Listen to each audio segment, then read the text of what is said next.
కల్వకుంట్ల చంద్రశేఖరరావు ముఖ్యమంత్రిగా ఉన్న సమయంలో రాష్ట్రం సుభిక్షంగా ఉండేదని మాజీ ఎమ్మెల్యే సుంకె రవిశంకర్ అన్నారు. ఈ మేరకు కరీంనగర్ జిల్లా గంగాధర మండల కేంద్రంలో ఏర్పాటు చేసిన మీడియా సమావేశంలో పాల్గొని మాట్లాడారు. ఈ సందర్భంగా మాట్లాడుతూ అన్ని రంగాల ప్రజలకు లాభం చేకూరేలా పథకాలు అమలు చేసి ఉపాధి అవకాశాలను విస్తృతంగా కల్పించారని తెలిపారు. అయితే కాంగ్రెస్ ప్రభుత్వం దొంగ హామీలతో అధికారంలోకి వచ్చి అభివృద్ధిని అన్ని విధాలా దెబ్బతీసిందని విమర్శించారు. ఈరోజు బీఆర్ఎస్ వర్కింగ్ ప్రెసిడెంట్ కేటీఆర్ గారి ఆదేశాల మేరకు ఈరోజు ప్రెస్ మీట్ పెట్టడం జరుగుతుంది. ముఖ్యంగా కాంగ్రెస్ దొంగ హామీలు ఇచ్చి ముచ్చటగా 3వ బడ్జెట్ను ప్రవేశపెట్టింది. మరి ఈ 3వ బడ్జెట్ ఎవరికి ప్రయోజనకరంగా ఉంది?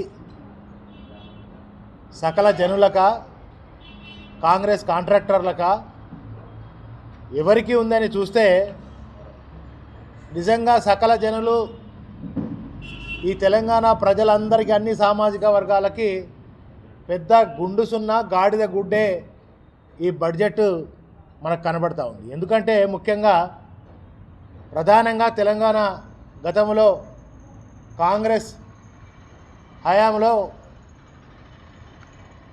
ఇక్కడ తాగుదామంటే నీళ్లు లేవు, సాగు చేసుకుందామంటే చుక్క నీరు లేకని పరిస్థితులలో తెలంగాణలో రైతుల ఆత్మహత్యలు ఉన్నటువంటి సందర్భాలలో ఆనాడు తెలంగాణ ఉద్యమం సాగించినటువంటి కేసీఆర్ గారు తెలంగాణ రాష్ట్రాన్ని తీసుకొచ్చి వచ్చిన తెలంగాణ ఒక దేశానికి రోల్ మోడల్గా మరి నిలిపి ప్రతి బడ్జెట్ కూడా దేశంలో ఏ రాష్ట్రంలో లేనంత భారీ బడ్జెట్ అన్ని వర్గాలకు సకల జనుల మెప్పించే విధంగా అన్ని వర్గాలు మరి ముందుకు తీసుకుపోయే విధంగా ఆనాడు కేసీఆర్ గారి బడ్జెట్ ఉంటే మరి ఇవాళ ఆనాడు కేసీఆర్ గారు వ్యవసాయ రంగానికి చాలా పెద్దపీట వేసి చేస్తే ఈనాడు మరి ఇదే వ్యవసాయ రంగానికి 26-27 బడ్జెట్లో 23,179 కోట్లు మాత్రమే ఇచ్చారు. వ్యవసాయ రంగానికి ఆనాడు కేసీఆర్ గారు పెద్దపీట వేసి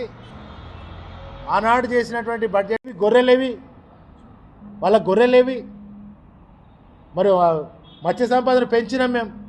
ఆ మత్స్య సంపద వాళ్ళకు కావాల్సిన ప్రోత్సాహకాలేవి. కనుక ఇవన్నీ కూడా మీరు చెప్పినటువంటి హామీలు, దొంగ హామీలు ఏవైతే ఉన్నాయో వాటిని అన్నింటినీ కూడా పూర్తి స్థాయిలో మరి అమలు చేయాలని చెప్పి నేను డిమాండ్ చేస్తూ, ఒక్కటి కాదు 2 కాదు మీరు చేసిన మోసం, చాలా మోసాలు, దగా.